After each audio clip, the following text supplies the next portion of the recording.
Mudah-mudahan apa yang kita baca, apa yang kita munajatkan kepada Allah Subhanahu wa taala dijabah oleh Allah Subhanahu wa taala, dan para donatur yang baik hati diberikan limpahan rezeki yang banyak, yang halal, yang barakah. Amin. Assalamualaikum warahmatullahi wabarakatuh. Benar syiar Islam, mudah-mudahan tambah berkah, tambah manfaat. Amin. Rabbana atina fid dunya hasanah wa fil akhirati hasanah wa qina adzabannar. Alhamdulillah.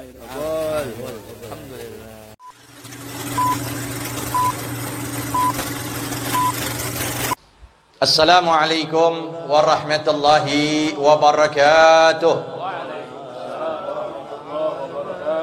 Alhamdulillah alladzi rafa'a qadra sayyidina Muhammadin sallallahu alaihi wasallam fid dunya wa fil ukhra wa asra bihi lailan minal masjidil haram ilal masjidil aqsa wa qaddamahu Jibril wa amma bil anbiya wal mursalin fa'azim bidzalika fakhra. Wassalatu wassalamu ala sayyidina wa maulana Muhammadin alladzi ba'athallahu rahmatan lil alamin kanzan lahum wa dhukhra wa ala alihi wa sahbihi lahum syuhratun fil khafiqaini dzikra. Amma ba'du, faqad qala tabaraka wa ta'ala fi muhkami kitabih wa huwa asdaqul qailin subhanalladzi asra bi 'abdihi lailan minal masjidil harami ilal masjidil aqsa wa qala an-nabiy sallallahu alaihi wasallam as-salatu imaduddin faman aqamaha faqad aqamaddin wa man hadamaha faqad hadamaddin. Sadaqallah wa sadaqar Rasulullah sallallahu alaihi wasallam. Para hadirin, bapak-bapak, para remaja, ibu-ibu, para remaja putri yang alhamdulillah kita berkumpul pada malam hari ini, wabil khusus para asatidatil fudala, para tokoh masyarakat, para sesepuh, di antaranya alhamdulillah ada di hadapan kita Kiai Haji Abdul Razak, Kiai Haji Abdul Fatah, Kiai Haji Zainuri, Kiai Haji Imran, dan segenap para asatidah yang ta'al fakir sebutkan, wabil khususil khusus sahibul majlis akhina fillah al-Ustadz Ibrahim SPDI Rais Majlis Ta'lim wal Mudzakarah Adzikra Nafi'ah. Alhamdulillah pada kesempatan malam hari ini kita berkumpul bersama di dalam banyak ini, ya, banyak yang kita rayain. Yang pertama Isra wal Mi'raj, dan yang kedua santunan anak yatim dan janda duafa, dan juga untuk menyambut bulan suci Ramadan. Maka pada malam hari ini kita berkumpul, yang pertama disebutkan peristiwa dari yang luar biasa, tidak lain tidak bukan untuk meninggikan dan menjulangkan derajat baginda Nabi besar Muhammad sallallahu alaihi wasallam. Itu yang disebut dengan peristiwa Isra wal Mi'raj. Maka sudah tentu peristiwa Isra Mi'raj ini kita tarik ulur dulu benangnya. Ini terjadi pada tahun ke-10 sebelum Nabi hijrah. Di situ dikenal sebelum terjadi peristiwa itu dengan Amul Husun, hari bergabung, hari sedih. Kenapa? Karena dua manusia yang menjadikan motivator beliau pulang ke rahmatullah. Yang pertama pamannya tercinta Abu Thalib, dan yang kedua istri tercinta Sayyidatuna Khadijah. Maka disitulah bagaimana Allah menghibur Rasulullah dan juga mendapatkan suatu tugas yang begitu mulia. Maka diadakanlah peristiwa Isra wal Mi'raj baginda Nabi besar Muhammad sallallahu alaihi wasallam. Oleh karena itulah Allah menyatakan di dalam ayat Al-Isra tersebut dengan dimulai lafaz subhana. Kenapa diucapkan lafaz subhana? Karena ini suatu peristiwa yang bakal akan ditolak oleh seluruh manusia. Maka orang Arab ketika memberitahukan, mengutarakan sesuatu yang mengagumkan atau sesuatu yang mengherankan, diucapkan dengan kalimat subhanallah. Oleh karena itu betul, tidak ada satupun yang mempercayai peristiwa itu. Tidak ada satupun, melainkan sahabat yang bernama Sayyidina Abu Bakar Siddiq. Selebihnya mendustakan. Bahkan mereka katakan tidak masuk akal. Nah itu dia. Orang kafir, orang munafik, karena semuanya menyatakan tidak masuk akal. Pada zaman dulu. Tapi kalau terjadi pada zaman sekarang, pasti mereka percaya yang namanya Isra Mi'raj. Betul gak Pak? Iya, perjalanan yang dilalui oleh Nabi cuman beberapa saat bisa kita lakuin sekarang. Terus sekarang yang kita jalan naik kereta api dari sini ke Bandung berapa lama? Setengah jam selesai. Asal ada uang. Apa harus ada pulus sudah. Lihat. Perjalanan dari sini ke Bandung cuman setengah jam. Anik sebenarnya punya anak, ikut juga tuh neneknya. Berangkat. Jam 11 berangkat, setengah 12 sudah sampai. Nggak pakai sholat duhur lagi, masih setengah 12. Coba tuh. Makanya hal yang masuk akal. Gimana pula masuk akal? Tidak ada hukum Allah yang tidak masuk akal. Semua masuk akal. Kalau memang tidak ada, maka lari kepada iman kita. Nah inilah yang terjadi. Allah nyatakan subhanalladzi asra. Makanya Nabi diperjalankan. Berarti Nabi diundang bukan? Nabi diundang. Diperjalankan. Bukannya Nabi yang mau, tapi Allah. Makanya orang kalau diundang kayak Ustadz Ibrahim nih, alhamdulillah. Ya, kita tamu-tamu diundang, apalagi guru-guru diundang, disiapin mobil, disiapin supir. Ya tadi kita siapin supir. Iya. Lihat. Karena diundang. Pulang bawa berkat. Berkat beda yang pertama, yang kedua amplopnya beda lagi. Norek beda lagi ntar. Jadi apa itu? Diundang, Nabi diundang. Kalau begitu yang merangkai seluruh peristiwa siapa itu semua? Allah yang inginkan. Kalau sudah bicara pada Allah, apa sih yang nggak bisa? Semua kudratullah. Maka dari sinilah perjalanan. Maka dengan lafaz asra, dengan ta'diyah bilba, asra bi, artinya Allah perjalankan dengan menyertakan. Jadi diperjalankan itu Nabi, makanya diundang, dikawal oleh dua malaikat yang mulia, Jibril dan Mikail. Lalu pakai kendaraan yang tidak pernah dimiliki oleh siapapun melainkan para anbiya, yang hanya ditunggangi oleh para nabi, yaitu kendaraan yang kita sebut dengan buraq. Perjalanan. Nah, itu perjalanan. Asra bi abdihi. Nah, kita perhatikan sedikit ya. Bi abdihi, dengan hambanya. Oleh karena itulah begini mulia, begitu mulianya perjalanan Nabi, yang tidak ada satupun manusia bisa mengungguli beliau, apakah itu Nabiun Mursal atau Malakun Muqarrab, sampai beliau berada dari Masjidil Haram menuju Masjidil Aqsa, yang hanya ditempuh ya cuman beberapa saat saja. Sampai lagi itu peristiwa ke Sidratul Muntaha, tetap makanya lafadznya pakai lafadz abdun, bagaimanapun kemuliaan siapapun orangnya, tetap kita katakan dia adalah abdun, hamba. Kita muliakan siapapun orang, tetap tidak boleh sampai kita mengkultus orang tersebut sampai menjadi Tuhan. Nggak boleh. Padahal apa? Tidak ada satupun Jangankan yang namanya Anbiya, Jibril saja udah lepas tangan itu ketika peristiwa tersebut. Sampai Nabi ke Sidratul Muntaha, tidak ada satupun yang ikut serta dengan Rasulullah. Tapi tetap predikat beliau, Allah katakan subhanalladzi asra bi abdihi. Tetap engkau ya Rasulullah, ya, seorang hamba. Kita ini manusia yang mengagungkan Rasulullah, berbeda dengan anbiya-anbiya yang lain.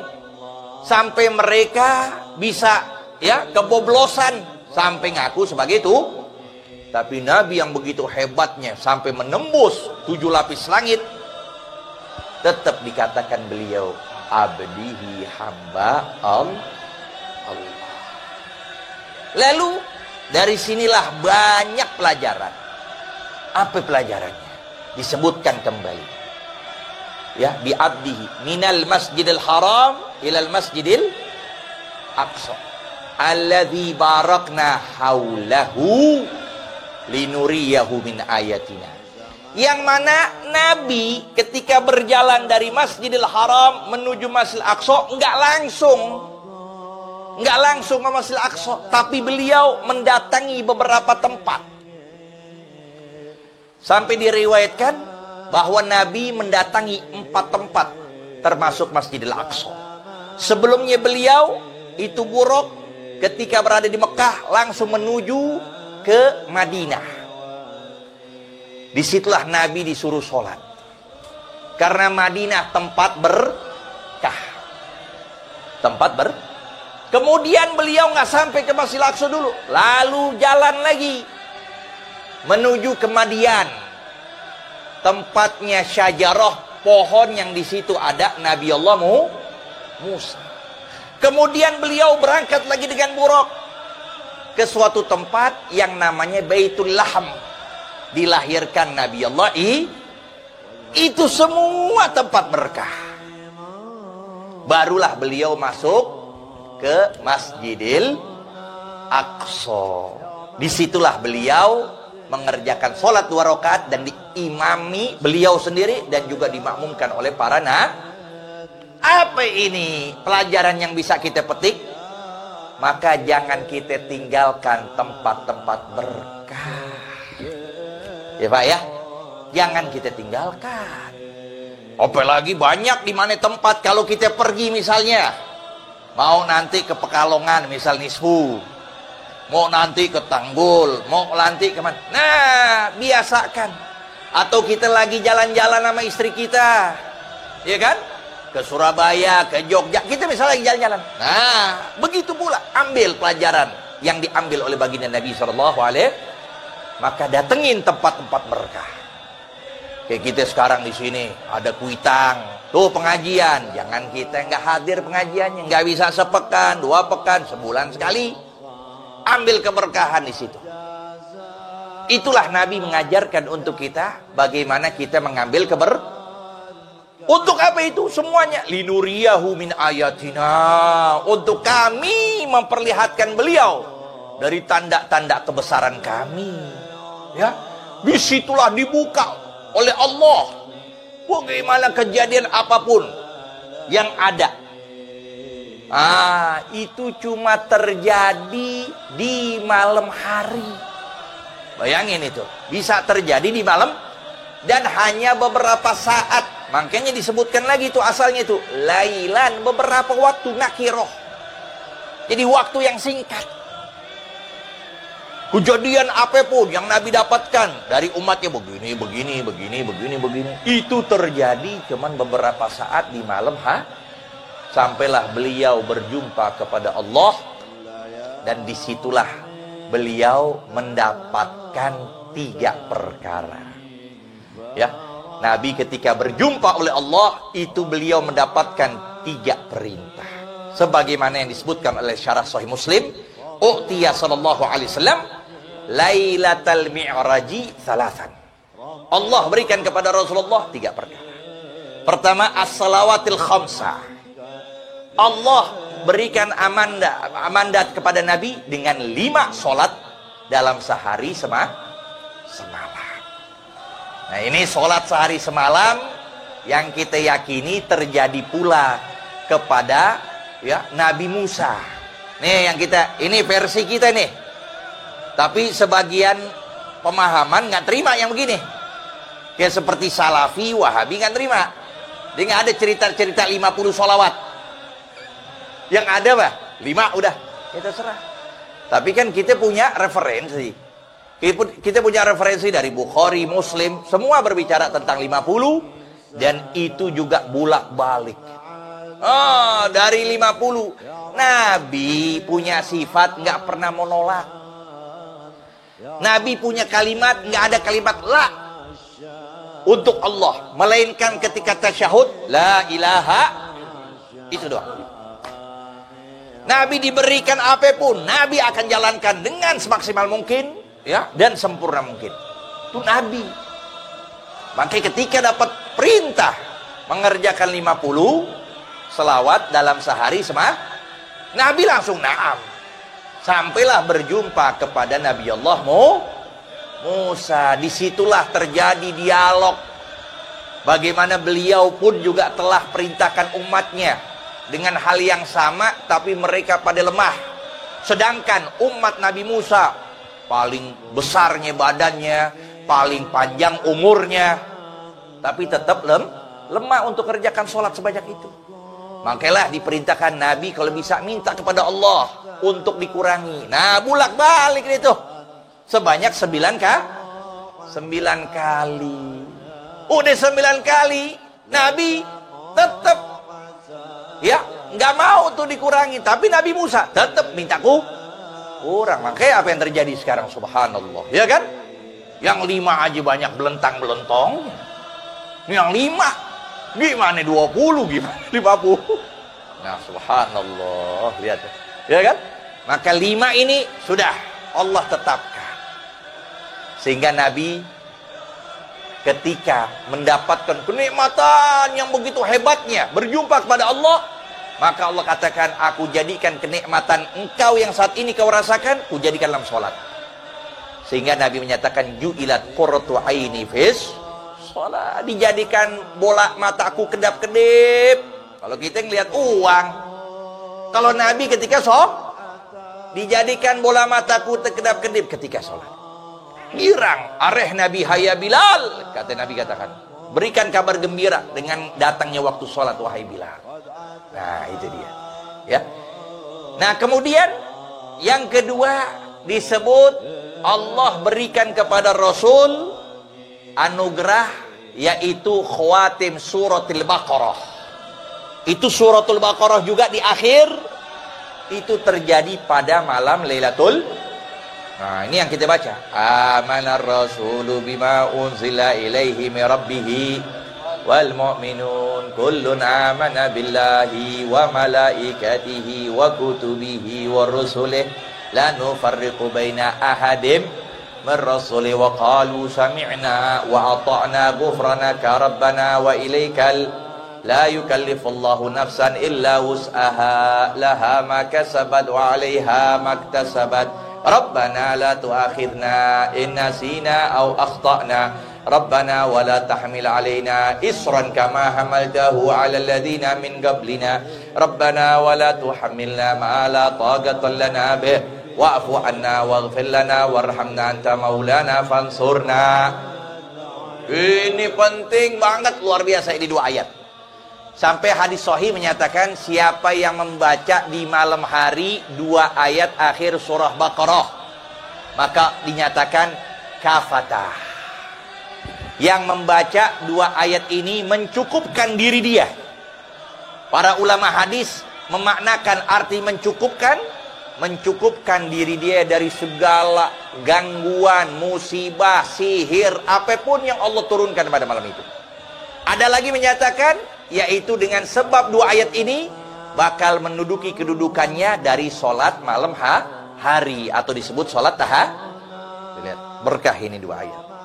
Dan yang ketiga, ghufira liman lam yusyrik billahi min ummati syai'a, diampuni dari apapun dosa yang dilakukan oleh umat Nabi selama mereka tidak syirik kepada Allah. Nah, ini peristiwa berkaitan dengan syirik ini berkaitan pula kepada ziarah kubur dan sebagainya. Kalau kita ziarah kubur para wali, ziarah kubur orang-orang sekarang gimana hukumnya? Apakah orang meninggal bisa memberi manfaat untuk orang hidup? Begitu kan? Kita datang, kita masih hidup kan? Kita datang ke makom orang-orang soleh. Pertanyaannya, apakah orang hidup bisa dapat manfaat dari orang meninggal? Maka peristiwa Isra Mi'raj inilah jawabannya. Tidak bisa kita dapat 5 sholat waktu, melainkan dengan bantuan Nabi Allah ketika itu Nabi Musa sudah meninggal ke rahmatullah. Maka Nabi Musa bisa memberikan manfaat untuk kita semuanya. Oleh karena itulah kita datangi mereka-mereka, tidak lain tidak bukan sebagai wasilah. Sebagaimana Nabi mendapatkan wasilah dari 50 menjadi 5 oleh Nabi Allah begitu pula kita datengin orang-orang soleh, makom-makom yang hebat, Masya Allah itu, dengan tidak lain tidak bukan kita minta kepada Allah dengan berkah perantara, sebagaimana firman yang berbunyi, wabtaghu ilaihil wasilah, carilah jalan menuju Allah dengan wasilah-wasilah. Nah itu ya. Nah ini alhamdulillah peristiwa yang begitu hebatnya, sampailah Allah mewajibkan kita dalam mengerjakan sholat dalam sehari semalam 5 waktu. Kemudian kita masuk sekarang nih di bulan yang kaitan lagi pula Rajab Sya'ban. Rajab dan Sya'ban. Sampai Nabi nyatakan fadlu Rajab ala sairi syuhur ka fadlil Quran ala sairil kalam. Keutamaan bulan Rajab di atas bulan-bulan lain seperti keutamaan Al-Quran di atas firman-firman Allah. Wa fadlu Sya'ban ala fadli syuhur ka fadli ala sairil anbiya. Keutamaan bulan Sya'ban di atas bulan-bulan lain seperti keutamaanku di atas para nabi. Wa fadli Ramadan ala sairi syuhur ka fadlillahi ala khalqihi ajma'in. Keutamaan Ramadan di atas seluruh bulan-bulan seperti keutamaan Allah di atas seluruh Mudah-mudahan apa yang kita baca, apa yang kita munajatkan kepada Allah Subhanahu wa taala dijabah oleh Allah Subhanahu wa taala, dan para donatur yang baik hati diberikan limpahan rezeki yang banyak, yang halal, yang barakah. Amin.